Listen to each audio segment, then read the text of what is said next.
Raspakovka chek. Bu safar oshxonaga и blogimga videolarim chiroyli chiqsin, oshxonam chiroyli tursin deb bir ikkita mayda chuydalar oldim. Bularni sizlarga ham ko'rsatishni xohladim. Instagram tabiiylikni sevadi, oddiy hayotinglarni ko'rsatinglar deysizlar-yu, lekin qizlar baribir ham hamma chiroyli narsani videoda bunday chiroyli fonlarni ko'rishni yaxshi ko'radi, to'g'rimi? Boshida oddiy videolarni qo'ydim, lekin ular ko'p prosmotr olmadi. Lekin keyin videolarim ustida ishlashni boshladim, fonlar ustida ishlashni boshladim.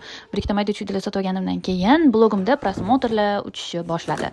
Uchib ketmadi-yu, har holda ko'proq prosmotr olishni boshladi. Har bitta ishni boshlayotganda baribir ham investitsiya talab qilar ekan. Bu haqiqat va men shuni tushunib yetdim. O'zi bilardim, ahamiyat bermas edim.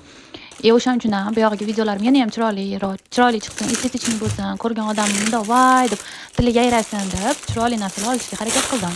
Siz ham blogingizga pul tikkanmisiz? Videolaringiz chiroyli chiqishi uchun, prosmotr ko'proq yoqishi uchun yoki qilgan ishlaringiz chiroyli ko'rinishi uchun nimalar sotib olgansiz? Siz necha pul rasxod qilgansiz blogingiz rivojlanishi uchun? Reklama yoqqanmisiz yoki givlarda qatnashganmisiz yoki o'zingiz harakat qilib yokida живой auditoriya yig'ganmisiz o'zingiz harakat qilib? Kommentlarda yozib ketinglar. Bu menga juda ham qiziq, chunki men ham endi blogini boshlayotgan odamman.